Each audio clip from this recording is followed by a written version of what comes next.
You're listening to the Future of Convenience podcast, featuring senior retail executives and experts in the global convenience and mobility industry. Well, welcome to the Future of Convenience podcast. I'm Carolyn Schnare, and I'm here with Dan Munford. Hey, Dan. Hi, Carolyn. Great to be with you again. You too. So, Dan, on the topic of our episode today, how do you know when a person is the owner of an electric vehicle? I don't know, Carolyn. How do you know? Because they're going to tell you over and over and over again, and they're going to try to convince you to buy one because they're amazing, which is why I'm really excited to talk with our guest today about the EV market here in the US, because I am a proud owner of an EV. Before we get started, I want to tell you a bit about our sponsor, Calibrate. If you're making fuel and convenience planning decisions, you need insight you can trust. Calibrate has over 50 years' experience working with retail fuel operators. With data and software to help you forecast fuel and C-store volume at site and network level, Calibrate gives you the confidence to prioritise projects that deliver the best return on your investment, grow market share, outperform your competition, and allocate capital to where it really matters. Visit calibrate.com to learn more. So, Dan, you're an EV driver too, aren't you?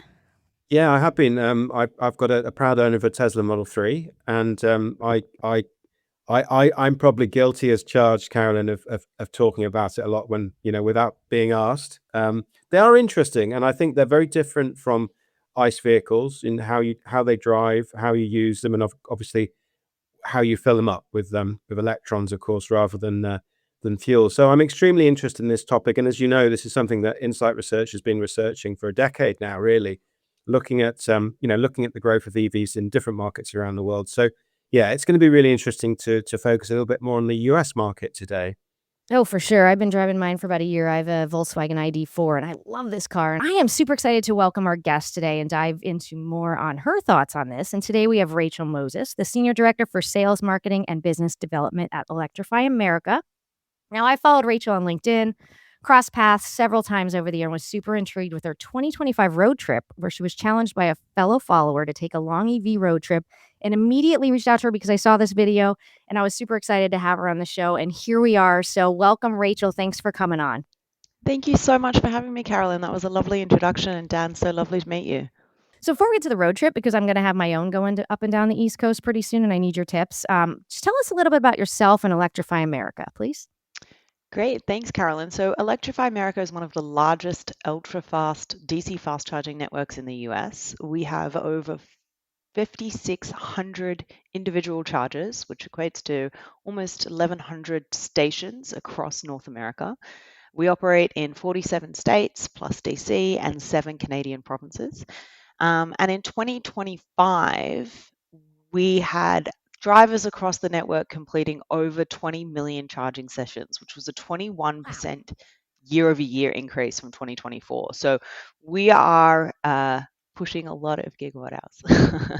And we have a lot of customers that rely on our network both to take these longer commutes and also in daily commutes as well in our urban metro charging stations.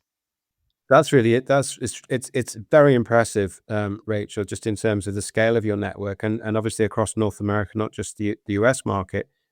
I suppose one question immediately sort of comes to mind in terms of I'm sure you focus on North America, but you're also aware of other markets globally and the growth rates in Europe or Asia, for instance, for EV adoption.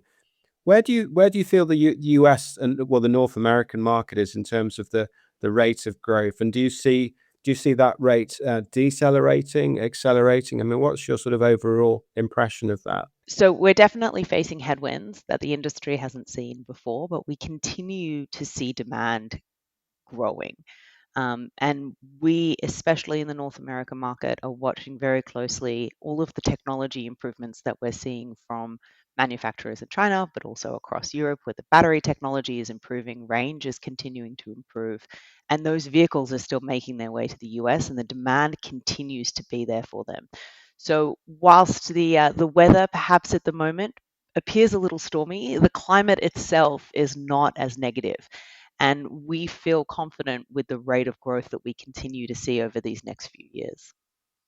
Well, definitely the high gas prices. I mean, I've had more people come up to me recently in the past, I don't know, month, especially just how much do you pay again in electricity? How much are you doing for that? Like even if you public charge in there, they're really paying attention. I think a lot more people are getting on board. And I definitely can imagine that your numbers for the first quarter this year are gonna be huge because there probably are a lot of people making the switch, at least maybe even the hybrids. Are you thinking that too? So we really so closely track the BEV market, right? Because we are first and foremost ultra fast charging solutions, the fastest speeds that are available in the market today in the US for battery electric vehicles. And I believe yesterday there were the Q1 results that were launched for vehicle sales, and we saw some really positive uptick. And so I think as you look back over the last few years, that growth has continued, and so has the demand from the US consumers for these vehicles. We've really overcome a lot of the hurdles that maybe were more prominent for consumers in the past few years. Today, range is less of a concern, and of course, the networks continue to grow, and so their ability to access public, convenient charging has also really evolved. Very, very interesting, Rachel. Just looking across the North American market, and obviously you'll have a good view of utilization rates in different regions, different states, different cities, I guess. Is there, can you sort of paint a little picture for us of where the sort of where if there's higher growth in some parts of the North America compared with others? Sure. I mean, if you look at vehicle sales, you'll certainly see that there is a um, significant increase in what California has experienced over the last few years and what they continue to purchase. But we also see pockets of the country where we have also very high volumes of customers. The Northeast and the Southeast would probably be the closest to the Californian market. Um, and that was also quite highlighted on my road trip for what it's worth. I wanted to choose a route that reflected the driving of our customers, and the snowbird route, even if only for portions of that trip where I was ducking in and out of metropolitan areas, you could see that there was a certain station. We pulled up and there was a queue. We had to wait 2 minutes because the demand was high at that moment. And so it's not just in California that we see the growth. And this charging activity as a whole continues year over year network wide. And so we are not surprised, I guess, by any one region's rate of adoption as we see the network cohesively. Let me step you back a little bit too, because I want to talk about this road trip, which is why my impetus behind talking to you and reaching out on this one, because it was really cool. So that was someone just challenged you. You were somewhere and you were talking about something. It was a Reddit follower, was it? It was our first ever Reddit Ask Me Anything. So we have experienced significant investment in our network where we went back and we upgraded the equipment that we first selected truly 9, 10 years ago. And in doing so, it really improved the reliability of our charging network on the whole. And as part of that improvement, we also wanted to be really forthcoming and transparent in how we're communicating with customers. So we launched a Reddit Ask Me Anything, which was quite terrifying, to be honest with you, to be so personally vulnerable in that moment and responding to so many questions. But we were really excited about the responses that we received. And in that discussion, and we can send you the link to it too, so it can be posted perhaps with the podcast. Yeah, I'll put it in the show I notes. Great. I was challenged to take a road trip exclusively using the Electrify America network. Now, 2.5 years ago, our CEO, Rob Barossa, did exactly the same thing, driving from Los Angeles to Northern Virginia. So he went west to east. We wanted to do something different. And it was really important to me to highlight the journeys of our drivers. And so we elected this route really to reflect the snowbird drivers that will take portions, if not the whole trip, from Portland, Maine, all the way down to the Florida Keys. That's cool. That's and I'm in Virginia, Yep. and I also find, I mean, one of actually the only public charger I've ever used is Electrify America. I charge mostly at home, but when I go Yep. down to visit my daughter, she's down I don't know if you know the area, but some are Western Virginia, which is Route 81. And I do have to plan it out because once I get out into the rural area, there's really only the major cities, and then I have to nothing for a long time until I get all the way down there. But thankfully, Electrify America have a couple chargers that I can stop at. So I know exactly which Pilot Flying J I'm going to and where I'm going to go and at what point in the journey I go to. But I can certainly attest that. I mean, the 95 or I-95, Interstate 95, which is right along the coast, Dan, probably might be a little more, especially I know up in New Jersey Turnpike, they have a lot of public chargers, but that's up north some more. But you can tell me more. As you start to get further south, did you find it different and harder and or not? Was it easier? Was there more infrastructure? I received a lot of questions about this once we posted the video. The route planning was completely determined by my preference of cities that we wanted to stop in and my colleagues' availability. So along the way, I picked up a colleague for almost each leg of the journey. And we had a lot of questions about how did we route plan? Why did we pick the sites that we picked? And to be perfectly candid, we didn't select those locations because that was where the charging was. We selected the locations to stop because we prioritized where we would be able to pick up our colleagues and what was convenient for their schedules. So all that to say is that the charging stations themselves and the availability of them were everywhere that we needed them to be. Nice. And the route planning was perhaps the easiest part of the trip. We used the Electrify America app to plot the locations that we would stop at, and also the Google Maps integration that we recently completed, which is really the most accessible way for drivers to be able to not only plan their route, but also see live station status. So between Google Maps and the Electrify America app, we really were candidly spoiled for choice. So we were able to just choose the locations that were the most convenient for the places that we wanted to go.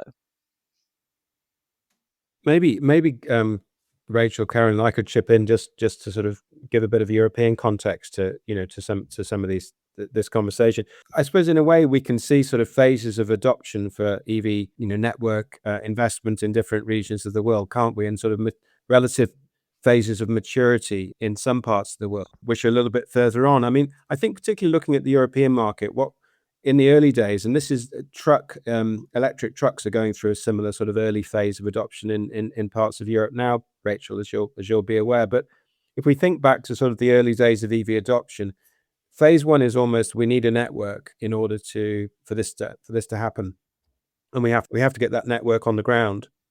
And then as it matures, the focus is increasingly on, okay, well, if we're going to keep this level of investment, we have to make sure this network is profitable.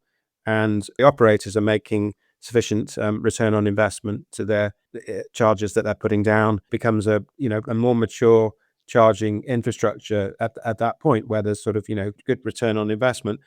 And what I suppose in Europe, one of the things that we've really noticed over as this has developed and become more mature over the years is that we start to look at what are the other utility services that are available around the charging. It's not just about charging, it's about the restroom, it's about the food and beverage you can access while you're charging. It's about other things that you can do around charging. It may be walking the dog, it may be all these things can sort of create these mobility hubs, which are very much worth investing in. And we're definitely at that phase in the European market, and we can see these sort of big hubs doing pretty well, where EV charging is not the only focus by any means. It's just one of a number of different options that drivers have. And I don't know whether you'd like to comment on that from a North American perspective in terms of if that trend being followed as well.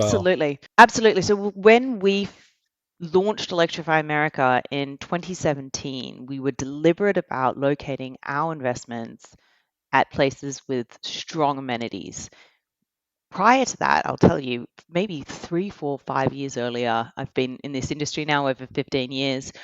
It was difficult back then, 15 years ago, to convince a retailer of the value that this asset would have, whether or not they were investing their own capital.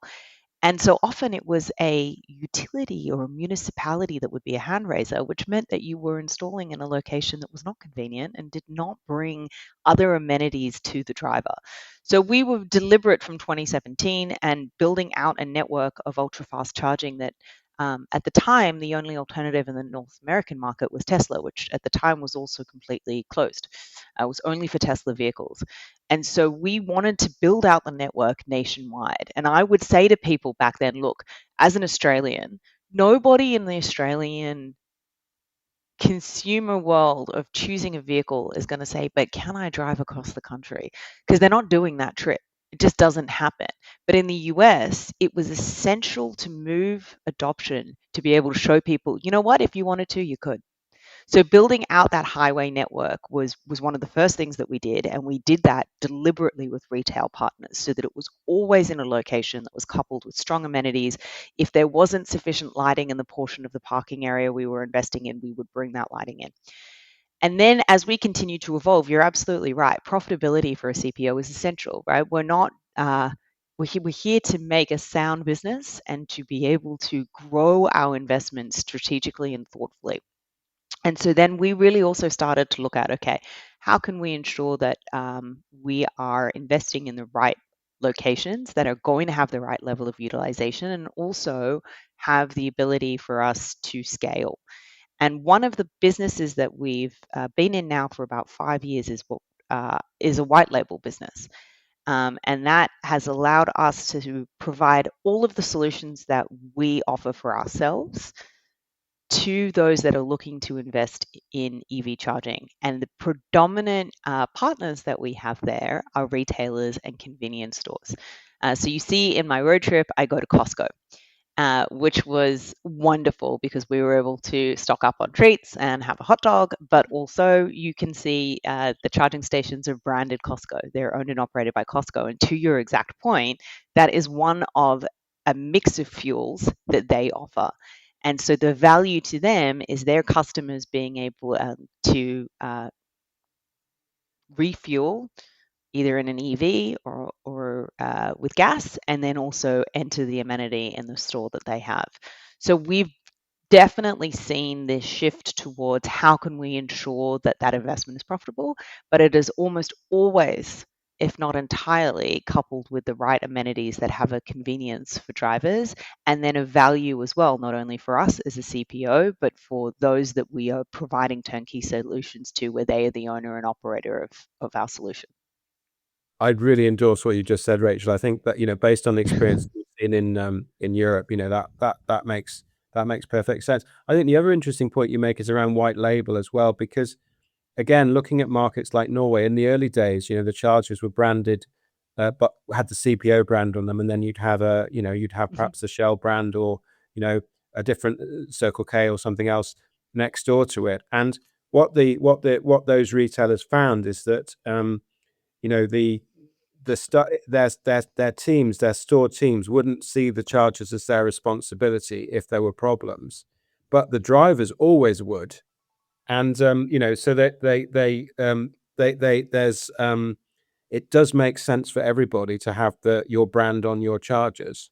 And obviously, so I think the white label strategy makes perfect sense, because the consumer, if the driver has a problem, they want to go and talk to somebody in the store and resolve it. That's quite natural, isn't it? Yeah, and look, we want to be responsible for all of the issues that occur at the station, right? If there is a user error, a billing error, there are a lot of nuances that exist per vehicle. Some of them require you to hold the keys in your hand when you are opening the charging outlet. And our contact center, our customer care team, are uniquely familiar with all of those nuances. And so we want the customers to have a one-stop shop in calling us. And in fact, when we work with convenience fueling retailers and retailers more broadly under our white label model, we make it very clear that they call the customer contact number. But that being said, to your earlier point, we are flexible as well with what that branding looks like, because there are some of our partners that actually prefer it to remain as an Electrify America experience. They own the asset. They are generating revenue off of that asset. but they want the broader network effect to apply to driving customers to that location. And so they maintain the Electrify America experience or branding. Then we have some that will do a sort of co-branding. Costco is an example. You can see that it is an Electrify America experience, but the wrap is somewhat portional, I guess, on the dispenser itself versus one like a P66 is another white label customer of ours where the branding is across the entire charger. Yeah, that makes sense. And I think, one of my questions that you kind of addressed it a little bit in terms of consumer education slash misconception too. I think that's one of the hardest things that people are afraid. They just don't know, this ain't the whole everything, can I get from here to here? Like, how often do you drive 300 miles in a day? Very infrequently, almost never, really, maybe once a year. So that range anxiety, but I think that's starting to close up. But the other thing is like, how do I use this thing? Like, it's just, even my very first time I walked up and it took me several tries and just to figure out how to do it. And I mean, it still takes me time to remember, like, why can't I get this thing to unlock? Just like you said, I'm like, I don't have the key in my hand. I run back in the house and things like that. But it's just a different learning curve. But I think it's just like, probably anything in life, you just have to take a minute and figure it out and learn it. So you have to learn your car, you have to learn how to charge it, you have to learn how to look for the chargers. And then I think one of the other things too is, and this is an entirely different podcast someday, is the vehicle manufacturers and the dealerships. They don't educate you either. They don't really know what they're necessarily telling you what to do. I bought mine used and they're like, good luck. And I'm like, how do I do it? They're like, you'll figure it out. It's in the book. Oh, and wait, there is no book. It's online. But do you find that consumer education and even retailer education is a little bit of a barrier in getting more adoption and more usability out there?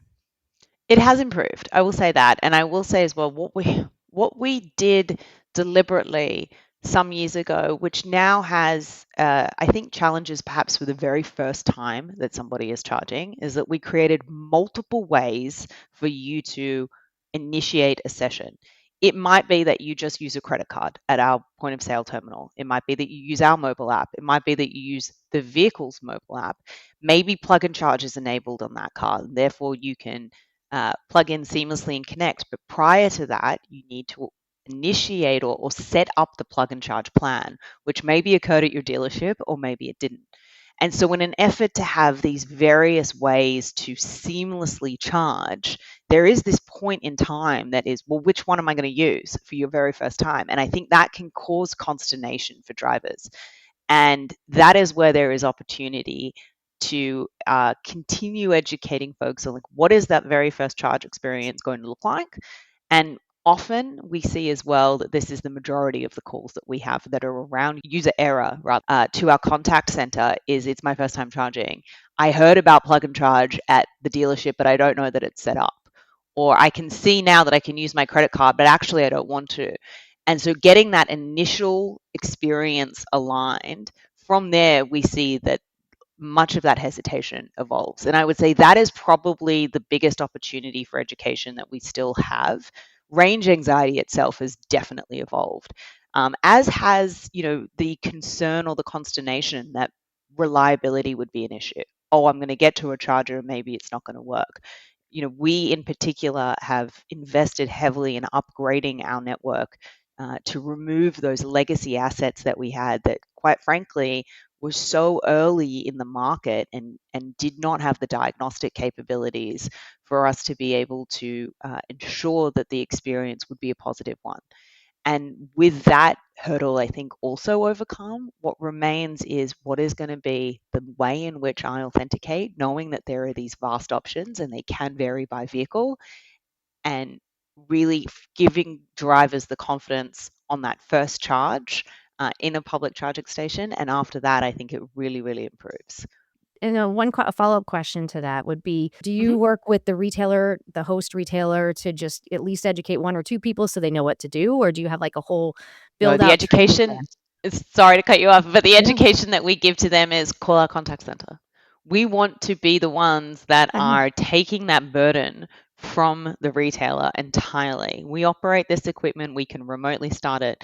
If you observe something at the charging station, we make it easy for them to submit a ticket. But we want to be the ones that are enabled across the entire ecosystem to troubleshoot and triage any type of concern. And especially on the user side where there is a billing concern, for example.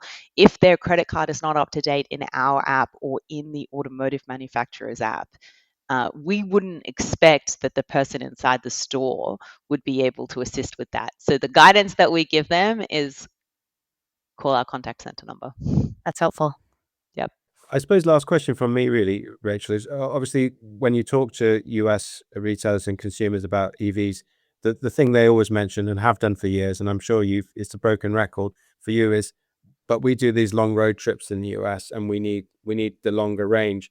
Do you think that genuinely think, obviously, as we see battery range really, increasing, with manufacturer sort of investment in battery technology, do you see this genuinely dissipating as a concern, as a real concern? Because obviously, and Australia's, another case, isn't it?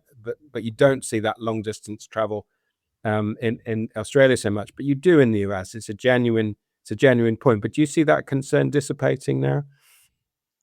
I do. I think we've come so far with the infrastructure availability and the speeds of the infrastructure, but of course there is more that will come. The technology will continue to improve. We are now looking at our next generation of equipment. What are those kilowatt outputs? What is that speed?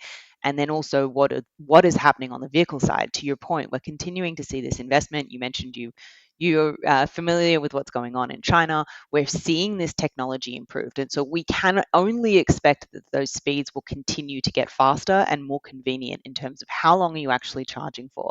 But I will say that from my road trip, I really saw, and you can see it in how my experience was, that the real world charging experience today can fit seamlessly into your plans. Whenever we stopped, it was convenient for me wanting to have a break from driving, use the bathroom, or have something to eat. It wasn't a extra stop that was needing to be made, or we were lingering longer because of the time that it took to charge. In fact, it was quite the opposite. And all of the things that I complained about that you see on the road trip was that I didn't want to do the driving. So the charging experiences itself were really the easiest part and fit so seamlessly into the trip. Yeah, I think if we're honest, this is a quote from the CEO of a big travel plaza business in the US, 80% of the stops that we see are to use the restroom. Yep. Restroom, and then the coffee was a trope as well in the video, and that was an important break for us. And then, as you saw at the Costco stop, having snacks was essential. And we waited all day to have those hot dogs. We chose that food knowing that we were going to go there. And so it really then becomes, well, what are the experiences that you're having on your road trip? The charging is just in the background. Well, you got to fuel your day. You got to fuel your car one way or another. So that's where convenience stores and rest stops all come in. So, Rachel, it has been phenomenal talking with you. I'm really excited. I hope this is just the first time we get to do this, because I'd love to do more of this with you. And do you have another road trip coming up? I have a personal trip, but it's only one stop. We're going from where I live in Los Angeles to Las Vegas. We only have to make one stop. It's pretty easy. Oh, there you go. Yeah, I wish that I had some more juice behind that, but it is so convenient these days.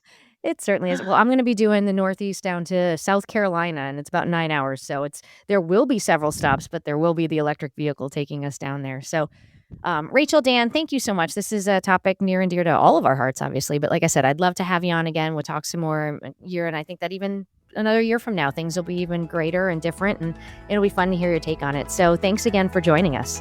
Thank you so much for having me, and I would certainly love to return. Thank you, Rachel. Well, thanks again, and thank you for listening to The Future of Convenience. Thank you for listening to the Future of Convenience podcast, produced by Dan Munford, Jenna Ferguson, and Lorraine Evans. It is produced and edited and mixed by Carolyn Schnare, and music is provided by Jukebox Music. Learn more at globalconvenience.com.